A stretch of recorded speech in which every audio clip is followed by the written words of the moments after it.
নমস্কার বন্ধুরা, সর্বাণীর রান্নাঘরে আবারও চলে এসেছি নতুন একটা রেসিপি নিয়ে। আর আজকে আমি নিয়ে এসেছি ভীষণ সুস্বাদু নরম তুলতুলে রসালো মিষ্টি রেসিপি, যেটা আপনারা বাড়িতে পাকা আম আর সুজি থাকলেই খুব সহজেই বানিয়ে নিতে পারেন। আজকে আমি কিভাবে এই রসালো নরম তুলতুলে মিষ্টিটা বানিয়ে নিলাম, আপনারা ভিডিওটা প্রথম থেকে শেষ পর্যন্ত দেখতে থাকুন। ভালো লাগলে একটা লাইক দেবেন। সেই সঙ্গে যদি নতুন বন্ধুরা এসে থাকেন, অবশ্যই আমার চ্যানেলটিকে সাবস্ক্রাইব করে আমার পাশে থাকার অনুরোধ রইল। মিষ্টি তৈরি করার জন্য লাগবে পাকা আম আর লাগবে সুজি। প্রথমে এই আমগুলো জল দিয়ে পরিষ্কার করে ধুয়ে নিতে হবে। আর এই আমগুলো নিতে হবে অবশ্যই মিষ্টি আম। এই সময় তো প্রত্যেকের বাড়িতেই আম রয়েছে, সেটা বাজারেরই কেনা হোক বা বাড়ির গাছেরই হোক। তবে যে আমই নেন না কেন, মিষ্টি দেখে আম নিতে হবে। আমগুলো জল দিয়ে পরিষ্কার করে ধুয়ে নেওয়ার পর এর খোসাটা ছাড়িয়ে এর পাল্পটা বার করে নিতে হবে। সেই কাজটা আমি অফ ক্যামেরায় করে নেব। আমি দুটো আমেরই খোসা ছাড়িয়ে আমের পাল্পটা বার করে নিয়েছি এই ছোট একটা গ্রেটারের সাহায্যে। আপনারা যে কোনো রকমভাবে আমের পাল্পটা বার করে নেবেন আপনাদের মতো করে। যেহেতু ছোট গ্রেটারে আমের পাল্পটাকে গ্রেট করে নিয়েছি, তাই এই আমটাকে ছেঁকে নিতে হবে, কেননা এর মধ্যে আঁশ থেকে থাকতে পারে কিংবা ডেলা ডেলা ভাবও থাকতে পারে। আমের পাল্পটা আমি একটা ছাঁকনির সাহায্যে ছেঁকে নেব। আমের সম্পূর্ণ পাল্পটা আমি এই ছাঁকনির মধ্যে ঢেলে দিয়েছি। এবার একটা চামচের সাহায্যে এইভাবে করলেই সুন্দরভাবে আমের পাল্পটা ছেঁকে বেরিয়ে আসবে। আর আমের ডেলা ডেলা ভাব কিংবা আঁশ থেকে থাকলে সেটা ছাঁকনির উপরে রয়ে যাবে। এখানে দেখুন বন্ধুরা, আমি সুন্দর করে আমের পাল্পটা ছেঁকে বার করে নিয়েছি। আর সামান্য একটু আঁশ এবং দলা দলা অংশ রয়েছে, এটাকে আর নেব না। এখন এই ছেঁকে নেওয়া আমের পাল্পটাকে ফুটিয়ে নেব। আমের ফুটিয়ে নেওয়ার জন্য আমি গ্যাস অন করে বসিয়ে দিয়েছি। যদিও আমটা মিষ্টি, তবুও আমি 1 চামচ এর মধ্যে চিনি দেব। তবে আম যদি বেশি মিষ্টি না হয়, তাহলে কিন্তু চিনিটা একটু বেশি পরিমাণে দেবেন। এখন আমের পাল্পটাকে একটু ফুটিয়ে ঘন করে নিতে হবে। তবে খুব বেশি ঘন করার দরকার নেই, মিনিট 2-3 এইভাবে ফুটিয়ে নিলেই হয়ে যাবে।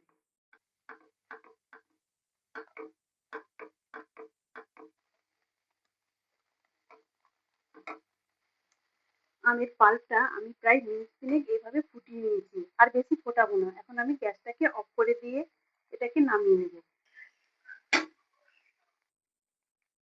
এদিকে গ্যাস অন করে আবারও একটা কড়াই বসিয়ে দিয়েছি। কড়াইয়ের মধ্যে দিয়ে দেবো 1 চামচ ঘি। এখানে ঘিটা গলিয়ে নিয়েছি। এবার আমি এর মধ্যে দিয়ে দেবো 1 বাটি সুজি।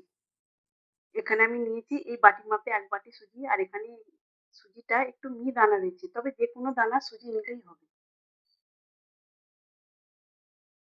আমি এই বাটির মাপে 1 বাটি সুজি নিয়েছি। এখন এই সুজিটা ঘিয়ের সঙ্গে একটু নেড়ে চেড়ে ভেজে নেব, তবে খুব বেশি লাল করে নয়, হালকা একটু ভাজা করে নেব।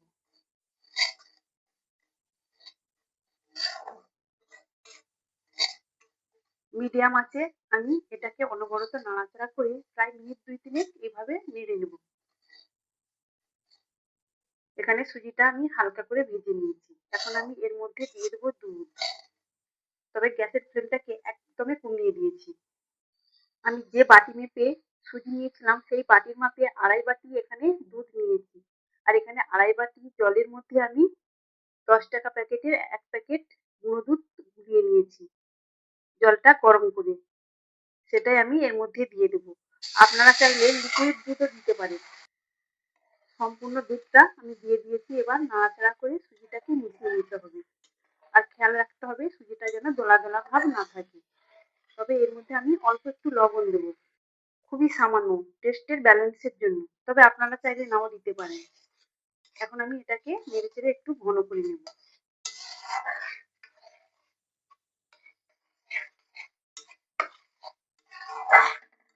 তবে খুব বেশি ঘন করব না, একটু পাতলা থাকবে। সেই সময় আমি আমের পাল্প দিয়ে দেবো। আমের পাল্পটা আগেই দেওয়া যেত, তখন কিন্তু দুধটা কেটে যাওয়ার সম্ভাবনা থাকতো, তাই আমি আমের পাল্পটা একটু পরে দেব। আমি যে আমের পাল্পটা ফুটিয়ে রেখেছিলাম, সেখান থেকে আমি 2 চামচ এর মধ্যে দিয়ে দেব।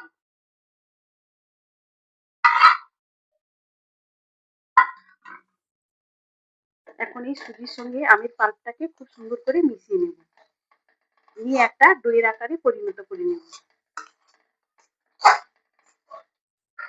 এখনো খানিকটা আমের পাল্প রয়েছে, এটা দিয়ে আমি অন্য একটা রেসিপি বানিয়ে নেব। এইভাবে নাড়াচাড়া করতে করতে যখন দেখা যাবে যে কড়া থেকে ছেড়ে আসছে সুজির ডোটা, তখন এটাকে নামিয়ে নেব।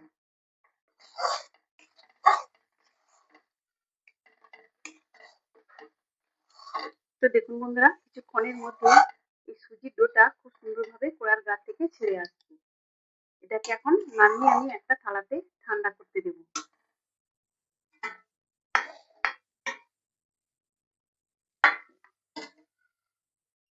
সুজির ডোটা ঠান্ডা হতে থাক, সেই ফাঁকে আমি একটা চিনি সিরা বানিয়ে নেব। চিনি সিরা তৈরি করার জন্য এখানে আমি দিয়েছি 1 বাটি চিনি একটা কড়ার মধ্যে। এখন ওই একই বাটির মাপ করে দিব দুই বাটি না, 1.5 বাটি জল। প্রথমে 1 বাটি দিয়েছি আর এখন দেব হাফ বাটি। এখন গ্যাসটাকে আমি অন করে দিয়েছি।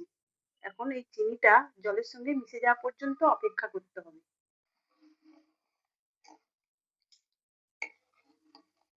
এখন এর মধ্যে দুটো এলাচ দেব। এলাচ দুটোর আমি মুখটা ফাটিয়ে দিয়েছি।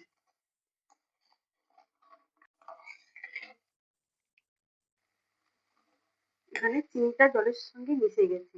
এখন এটাকে মিনিট খানেকের জন্য আমি ফুটিয়ে নেব, তবে খুব বেশি ঘন করব না, মিনিট খানেক ফুটিয়ে নিলেই হবে। দেখুন এখানে চিনি শিরাটা খুব সুন্দরভাবে ফুটে উঠেছে। আর আমি চিনি শিরাটাকে ফোটাবো না, এখন আমি গ্যাসটাকে অফ করে দেব। চিনি শিরাটাকে এখন এক পাশে সরিয়ে রাখবো। এদিকে সুজির ডোটা অল্প মানে গরম রয়েছে, এই অবস্থায় এটাকে খুব সুন্দর করে মেখে নিতে হবে। তবে একবারে ঠান্ডা করা যাবে না, হালকা গরম অবস্থায় এটাকে খুব সুন্দর করে মেখে নিতে হবে। তবে এই সুজিটা মেখে নেওয়ার আগে অল্প একটু বেকিং সোডা আমি এর মধ্যে দিয়ে দেবো। দিয়ে এটাকে সুন্দর করে মিশিয়ে নিয়ে আমি খুব ভালো করে মেখে নেব। হাতের সাহায্যে প্রথমে এইভাবে ঘষে ঘষে সুজিটাকে মেখে নিতে হবে, তাহলে কিন্তু একদম মসৃণ ভাবে একটা ডো তৈরি হয়ে যাবে। আর এইভাবে যত সুন্দর করে মাখা হবে, মিষ্টিগুলো তত বেশি নরম হবে, তুলতুলে হবে। তখন মিষ্টিগুলো খেতে ভীষণই ভালো লাগবে। এইভাবে মাখতে মাখতে হাতে লেগে যাবে, তাতে কিন্তু অসুবিধা নেই। এরপর আমি হাতে একটু ঘি লাগিয়ে নেব, তখন খুব সুন্দরভাবে ডোটা তৈরি হয়ে যাবে। তবে তার আগে এইভাবে ঘষে ঘষে এটাকে মেখে নিতে হবে। তো দেখুন বন্ধুরা, এইভাবে সুন্দর একটা আমি ডোতে পরিণত করে নিয়েছি। এখন হাতটা পরিষ্কার করে ধুয়ে নেব। আমি হাতটাকে পরিষ্কার করে ধুয়ে নিয়েছি। এখন এই ডোটা আমি এই থালার মধ্যে এইভাবে চাপতে একটু বড় বড় করে নেব। এইভাবে সুজির ডোটা আমি চ্যাপ্টা করে একটু বড় করে নিয়েছি। এখন আমি একটা পাত্র নিয়েছি, এই পাত্র নিয়ে উপরটাতে এইভাবে করে নেব, তাহলে কিন্তু উপরটাতে সমতল হয়ে যাবে। একটু চাপ দিয়ে এইভাবে ঘুরিয়ে ঘুরিয়ে এটাকে সমতল করে নিতে হবে। তো দেখুন কত সুন্দরভাবে উপরটাতে মসৃণ হয়ে গেছে। এখন এটাকে আমি চৌকো শেপ করে কেটে নেব। 4 সাইডটাতে আমি এইভাবে কেটে নেব। প্রথমে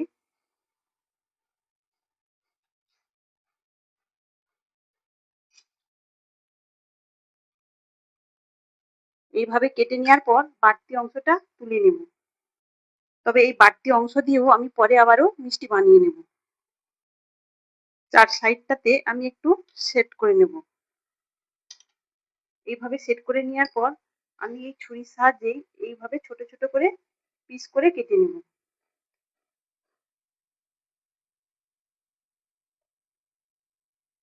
এইভাবে কেটে নেওয়ার পর আবারও আমি এদিক দিয়ে এইভাবেই করেই কেটে নেব। তাহলে বন্ধুরা দেখতে পেলেন কত সহজে এত সুন্দরভাবে মিষ্টি সেট দেওয়া হয়ে গেল। এখন একটা তুলে নিয়েছি হাতে, এবার এটাকে আমি 4 সাইড থেকে হাত দিয়ে একটু মানে সুন্দর করে সেট করে নেব। এইভাবে আমি সবকটাকে তুলে নেব।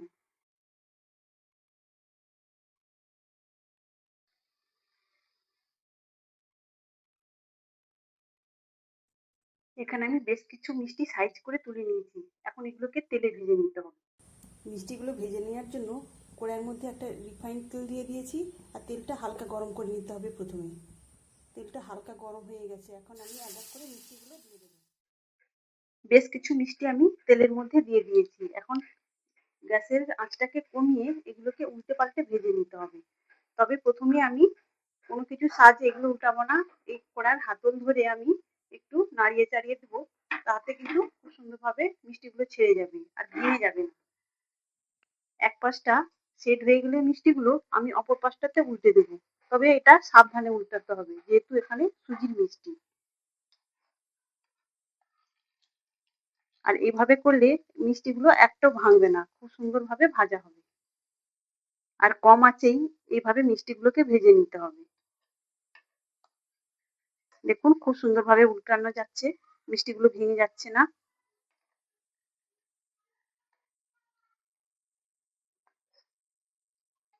খুব সুন্দর একটা কালার আসা পর্যন্ত মিষ্টিগুলোকে এইভাবে উল্টে পাল্টে ভেজে নিতে হবে।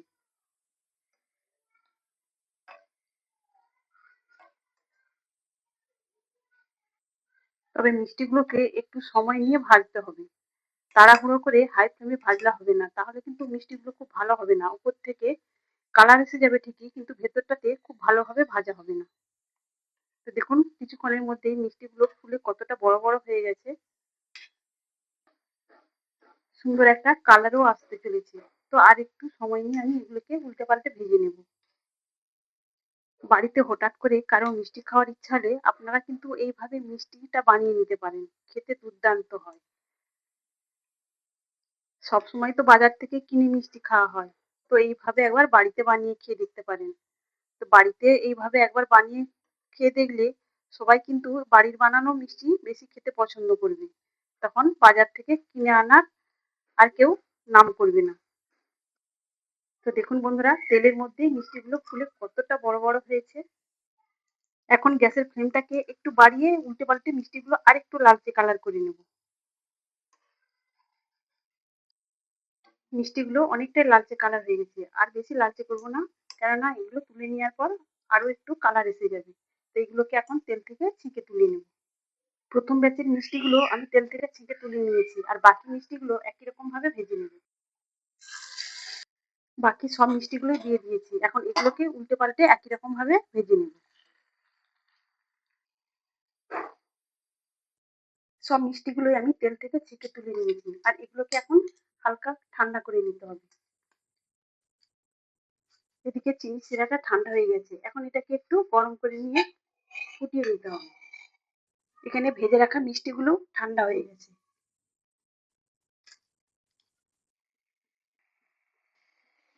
সম্পূর্ণ চিনি শিরাটা ফুটে উঠেছে। এখন ভেজে রাখা মিষ্টিগুলো চিনি শিরার মধ্যে দিয়ে দেবো। মিষ্টিগুলো চিনি শিরার মধ্যে দিয়ে আমি মিনিট খানেক এইভাবে ফুটিয়ে নেব।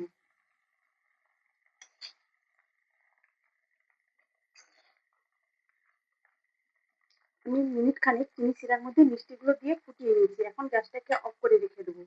আর এই অবস্থায় আমি এটাকে ঢেকে রেখে দেবো ঘন্টা দুয়েক পরে ফিরে আসবো। আর ঘন্টা দুয়েকের মধ্যে দেখা যাবে চিনি শিরাটা সম্পূর্ণ টেনে নিয়েছে মিষ্টিগুলো, আর এই মিষ্টিগুলো একদম ফুলে ডবল হয়ে গেছে। আমি 2 ঘন্টার আগেই ফিরে এসেছি, আর এই সময়ের মধ্যেই দেখুন মিষ্টিগুলো চিনির শিরাটা টেনে নিয়ে ফুলে কতটা বড় বড় হয়েছে। আর দেখুন মিষ্টিগুলো কতটা নরম হয়েছে, কতটা তুলতুলে। একটা মিষ্টি আমি তুলে নিয়েছি আর কেটেও দেখিয়ে দিচ্ছি, দেখুন ভেতরটাতে কতটা সুন্দরভাবে তৈরি হয়েছে, আর সম্পূর্ণ ভেতরটাতেও একদম শিরা টেনে নিয়েছে। তাহলে বন্ধুরা দেখতেই পেলেন বাড়িতে পাকা আম আর সুজি দিয়ে কত সুন্দর মিষ্টি বানানো যায়। আপনারা অবশ্যই এইভাবে একবার বানিয়ে দেখবেন, আর কেমন হয়েছে আমাকে কমেন্ট করে জানাবেন। আর আপনারা তো দেখতেই পেলেন অল্প একটু সুজি আর পাকা আমের পাল্প দিয়ে কতগুলো মিষ্টি তৈরি হয়ে গেল। তাহলে বন্ধুরা আজকের মতো আসি, সবাই ভালো থাকবেন, সুস্থ থাকবেন, ধন্যবাদ।